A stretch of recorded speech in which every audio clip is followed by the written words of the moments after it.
There's nothing like a divine detour to spur a last-minute impromptu reading. I am fully meditative, spent my morning grounding myself, and my plans changed. So here I am, and I have this energy here with me right now. And what better thing to do with it than come back to this passion I have for making videos for this channel. So this is planned, organized action, 1 to 2 things at a time. Oh, here's an idea. And this is what I've been doing lately. And it's really helped. And so I'm going to pass this on to you right now. Practice casually cleaning messes in passing and see what happens. You might free up enough time to compromise on perfection. That can apply to so many different kinds of messes. That's what I was talking about with the 30 seconds of brushing your teeth is better than 0 seconds of brushing your teeth. Even though 2 minutes is best, and that's what's going to preserve them, 30 seconds is better than no seconds at all. That's still wiping out some of the bacteria and stuff. I know this is visceral, but like some of us really struggle with this, really struggle with brushing our teeth. You know what I'm saying?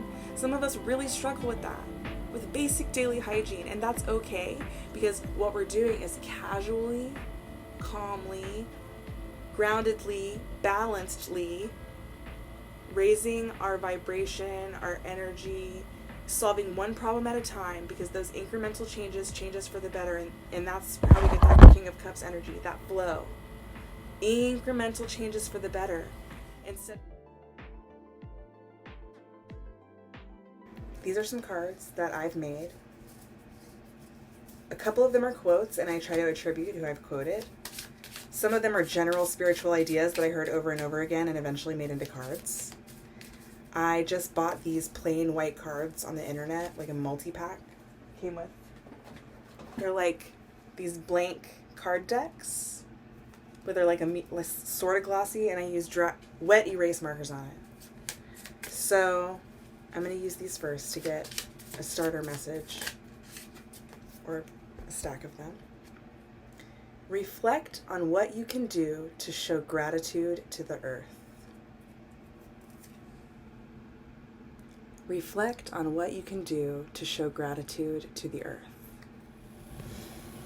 Release any false sense of control, which is really any sense of control other than over yourself.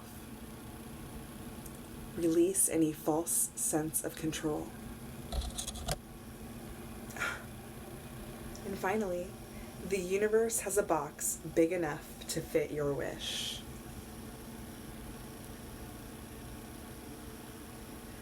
I learned from another tarot reader online, Nicholas Ashbaugh, that what I should wish for from the universe is more than I could ever possibly imagine for myself, because my limited brain has no idea what the potential of the universe for me could be. I'll let my dog in. He's clacking around. So, then I heard another reader say this line, the universe has a box big enough to fit your wish. And I just felt so inspired by that. So I'm going to see if anything else wants to come out of here. My name is Ruthie. My pronouns are they, them, theirs. Spirituality and connection with divine source is my passion. And human life is really hard. Even a privileged one like mine.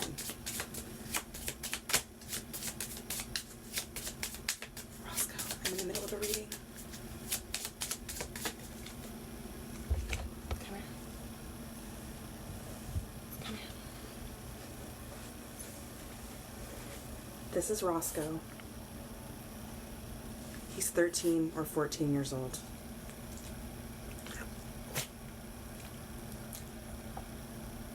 Are you famous now? Yeah, you don't like this, do you? I didn't think so. Just lay down. Settle in. Okay. Self-massage, stretch more, dedicate 5 minutes. 5 minutes to giving yourself compassion. This hits so hard for me because, I mean, obviously they all hit hard for me because these are things that I've collected because they hit hard and I wrote them down. Or I channeled a few of them, like not all of them are, you know. So 5 minutes is just not that long. Anybody can do anything for 5 minutes within their own range of abilities. So yeah, like just simple stretching, even just moving your body a little bit is better than none at all. That's how I started brushing my teeth twice a day, most days. Was like any amount of brushing. 30 seconds of teeth brushing is still 30 seconds more than they would be getting if I just succumbed completely to whatever cacophony of forces were against me having good personal hygiene that night. So, being self-aware is a key component of self-care. Self-awareness is one of the hardest, most complicated, most embarrassing parts of the ascension journey, is gaining a sense of self-awareness. Because usually it allows us to be more gentle on ourselves, less judgmental of ourselves, and that's a beautiful part of the journey. But at the same time, it forces us to acknowledge all parts of ourselves, even the ones we don't like very much. I don't want to put a judgment of good or bad on our behaviors, feelings, thoughts, emotions, because those things aren't valued in that way.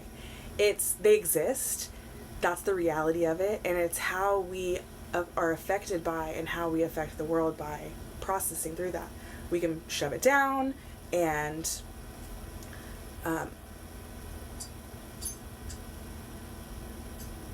behave in ways that are harmful to the people around us, unwittingly, or even if it's wittingly beyond your control, because that's just the best you can do, right? We're all doing the best we can. And it's very difficult to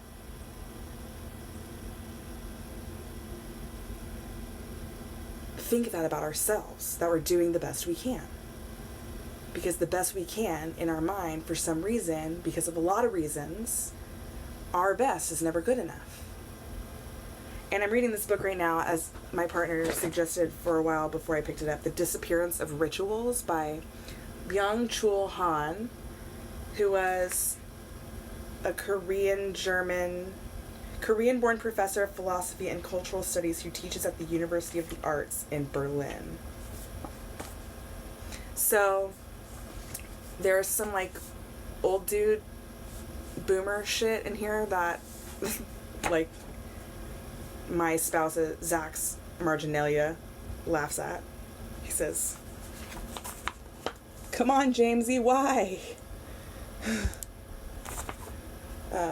Anyway, that's really out of context. But anyway, so I don't remember why I started talking about this. I'll probably go back and edit the video and be like, oh, that's the train of thought that I forgot, and maybe I'll like incorporate it. But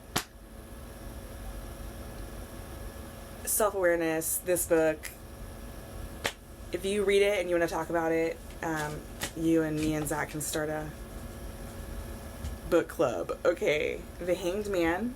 So 4 cards fell out. And this was the only one that was face up, and the rest of them are face down. So let me see, what can I do? What's a 4-card spread that I could... we're going to make it up as we go.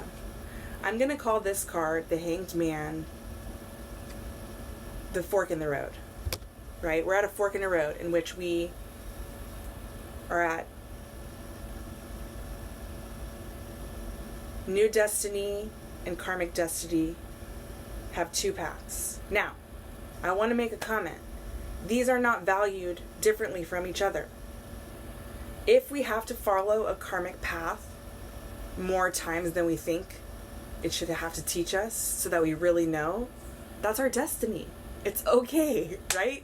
Once it clicks and you feel safe and comfortable choosing the new route and creating the new destiny, and I say you in the like all of us, right? When we are ready to go that other route, then we can. And when we aren't ready to go that other route, the universe is going to provide ample opportunities for us to work through our crap so that we can eventually see the scenic route on the new route, right? The new cycle that we need to live through, work through, fulfill a contract on, that kind of thing.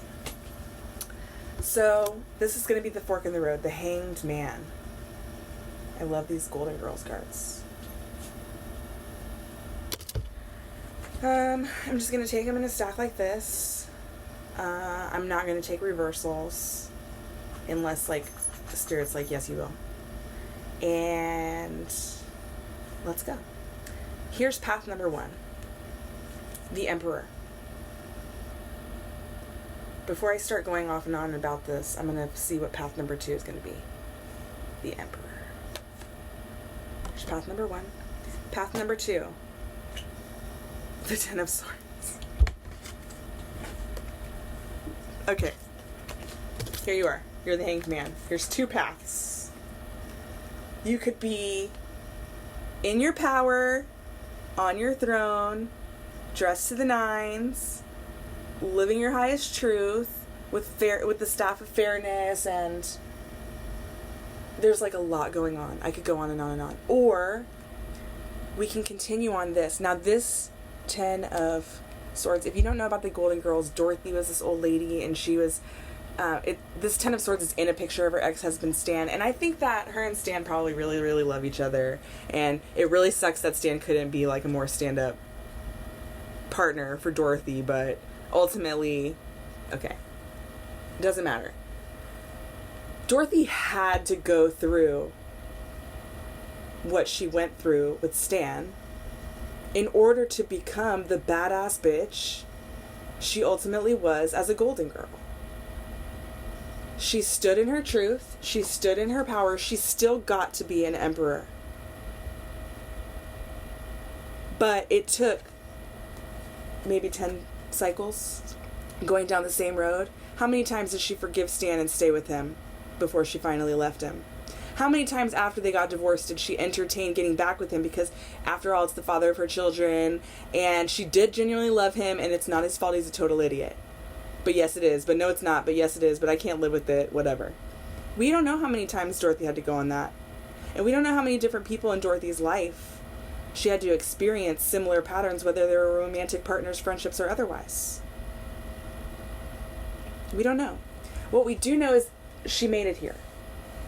So the Fool goes both directions regardless, unless, or yes, the Fool, right? We're telling the Fool's journey, but this Hanged Man, this fork in the road, goes one of these directions regardless, but ultimately the purpose of this life is to see what both sides of the road hold. And then at least if you're repeating the old patterns that get you what you don't want, you know it's in comparison to a different way that also didn't get what you want and you prefer this other way. Okay? Like, there's always room. Like, as we zoom out further perspective, there's always room. Okay. So, there's 2 more cards. I think one is going to be advice for pile 1, or for path 1, and one is going to be advice for pile 2, or path 2. The Emperor has a clarifier, an advice card of the King of Cups.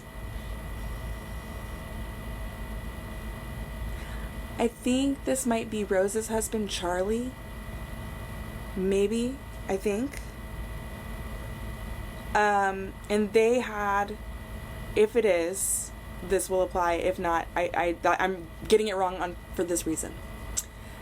They had a truly deep, loving, beautiful relationship, and he died, and that was cosmically, that ripped Rose's heart right out. She persevered, she lived on, but it was a deep, compassionate, understanding love where they truly, genuinely saw each other in an authentic way and embraced who the other person was, which is something that could be applied to any kind of relationship, especially the ones with ourselves. So the Emperor and the King of Cups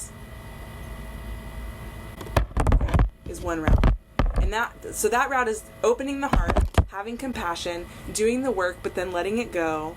And that's how we go to the next one. Then we can work through the next thing because we've truly finished this cycle and we can let it go. Or if we haven't, which is okay too, the King of Wands, which is just, okay, you need to do this cycle again. That's okay. But you know what you need to do? Plan, be organized. The Wands is a movement. It's fire, right? So the King of Wands is telling this cycle repeater it's okay, but in order to get to this Emperor King of Cups position, to be able to see that side, you need to figure out what works best for you for making forward movement. So I love this sidebar. I'm going to put it out there. Not everyone is spiritual. Bet. I get that. And I go through periods of time where I'm not at all, and then periods of time where it's all I can do, and then something in between. And that's one of the reasons I wanted to talk about this book a little bit, because it's really hard to read and I don't like the language and blah, blah, blah. But it is helping me realize that the balance of my life needs to be between my spirituality and my grind, so that neither of those things ever fall by the wayside. And coming down to the equilibrium and saying, I can be this good and still be the Emperor. The only way I can be the King of Cups and in charge of my emotions is if I give myself that ample rest and I bring myself, and that's okay. The King can be a B+ on all of life's ventures. If you're getting a B+ in everything, scholarships are still available. Not to make everything about education and money. Well, that's part of this book too. Okay. So this is planned, organized action, 1 to 2 things at a time. Oh, here's an idea. And this is what I've been doing lately. And it's really helped. And so I'm going to pass this on to you right now. Practice casually cleaning messes in passing and see what happens. You might free up enough time to compromise on perfection. That can apply to so many different kinds of messes. That's what I was talking about with the 30 seconds of brushing your teeth is better than 0 seconds of brushing your teeth. Even though 2 minutes is best, and that's what's going to preserve them, 30 seconds is better than no seconds at all. That's still wiping out some of the bacteria and stuff. I know this is visceral, but like some of us really struggle with this, really struggle with brushing our teeth. You know what I'm saying? Some of us really struggle with that, with basic daily hygiene, and that's okay, because what we're doing is casually, calmly, groundedly, balancedly raising our vibration, our energy, solving one problem at a time, because those incremental change us for the better, and that's how we get that King of Cups energy, that flow. Incremental changes for the better. But it does take like getting through all of these other emotions that will keep us there. We don't need dead weight. The 10 of Wands is all about carrying a lot of dead weight and not being able to put any of those things you can't control down. Right? Release any false sense of control. I've been talking about Vacationing Angel. She's really a friend of mine now, and I hire her on a consulting basis from time to time to do mediumship work and training, and I go to her free workshops every couple weeks, and it's really been beneficial to my life, so that's why I'm giving her so many shouts. There was a week where I couldn't meet with my therapist, and my energy was really whack. And I emailed her and was like, let me sit up straight. And was like, I need a session. I need to know what I can do spiritually to fix this for now, because I'm just like, I can't. What? So we set up an appointment to transmute the energy. Because I received energy that was unpleasant to me, and it was stifling my ability to continue being productive in my life. So therefore, I needed to transmute that into something else so that wouldn't happen, right? I don't want to get stuck here. I want to go to there, says Liz Lemon of 30 Rock. There's things in my life that are not resolved in the way that I want them to be, and that I still have no idea how to resolve. And that's the parts of my life in which I'm still in this seat. But what I don't want to do is be so consistently stuck on this path that I don't get to go down this route at all, right? So I have to find balance between the two. And right now I can't carry them at the same time. I can carry them one at a time. My spouse and I, we take turns working. We tried working together 1 year, and we paid for childcare, and we did that, and the pandemic happened, and ultimately we had no control. So that's why I'm home. And lots of things are changing about me. Okay, last one from my homemade deck, and then I'm going to pull a few extra cards and finish up the reading. Pray for them more, harder, in compassion. Release and thank the guides that intercede. These relationships that we can't seem to fix, but we really can't focus on right now, pray for them. Mean it. Deep in your heart, pray that everything that they need comes for them, that all the ways are made straight, that anything they could possibly want or need to be contented in their life comes for them. And for any miracle you can muster. And then let it go. You don't have to work on the miracle. You can ask for the miracle and then not pay attention to it and believe that it will come. Law of attraction. Or hope that it will come. More religious ideology. Ultimately, it will or won't. But the energy is being transmuted into something else. So this Emperor versus Ten of Swords, it could be relationships, it could be jobs, it could be this project or that project. This, I don't know, man. Fill in the blanks, right? Because I can't, there's a lot of energy coming into this, but it's a lot of the same energy for different applications, which is why it's so vague, right? If you know where you're at the fork in the road and you feel like you're doing, they say it's insanity to do the same thing over and over again expecting different results, but I don't think it's insanity until you know it's the same thing over and over again. There's an awareness in the awakening process when you see, oh, this is how I contribute to this repeating pattern in my life. And sometimes it's as simple as just not recognizing that that's the pattern until you recognize it. So this is why we're giving ourselves compassion just like we would give to other people. And you don't have to give, it's harder to give compassion into the face of someone who's not ready to receive it or doesn't want to reciprocate it. So practicing a compassionate heart in the privacy of an internal practice is something that can be ritualistically incorporated. Anyway, that's all I got to say about that. The Farm. I'm going to do the book meaning of this one.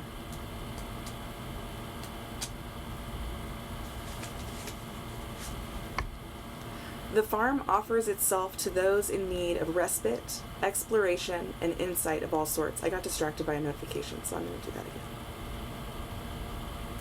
The Farm offers itself to those in need of respite, exploration, and insight of all sorts. That's what it takes. Respite, insight, exploration, which is a really important word, right? Because it doesn't have to be like facing it. It has to be exploration, because we get to discover things about ourselves and about the way humans work and about the way the world works, and we have a breath in our body, so things can change. There's always things that change. Anyway.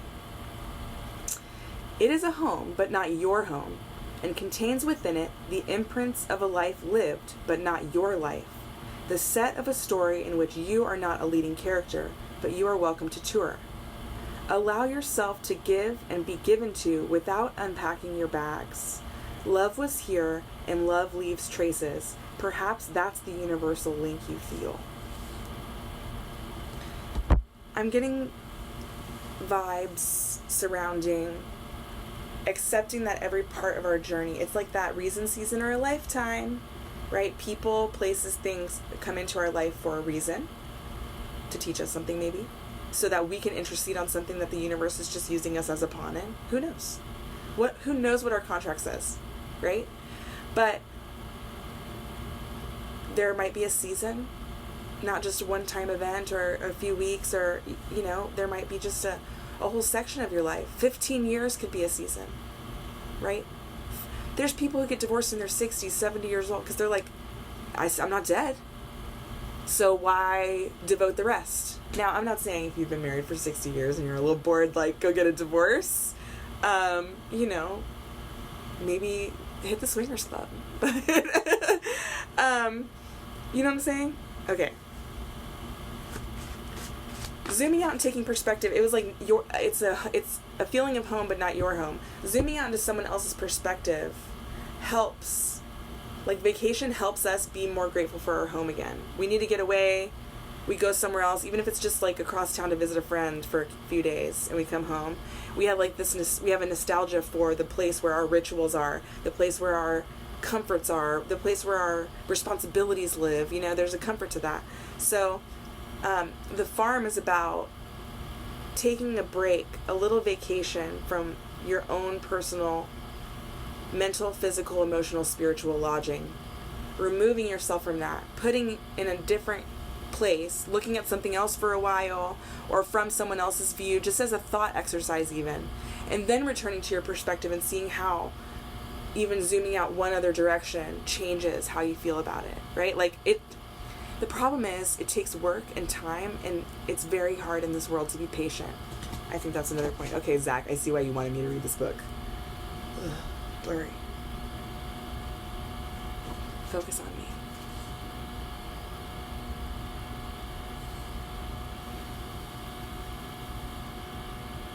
Okay, well, it'll either come back or it won't. That could be the universe telling me something. Is it?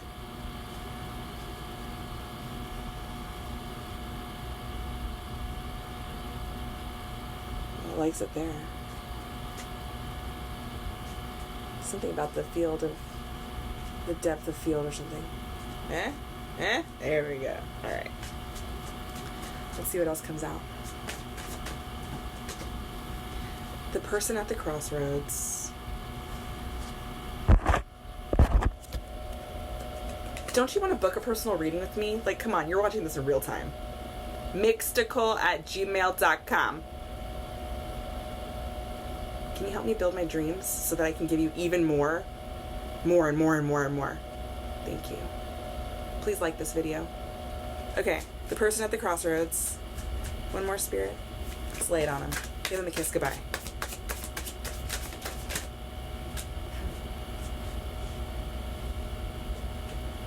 You're playing yourself.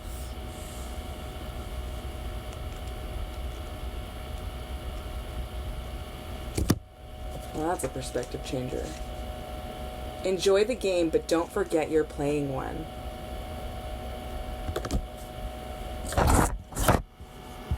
Be blessed.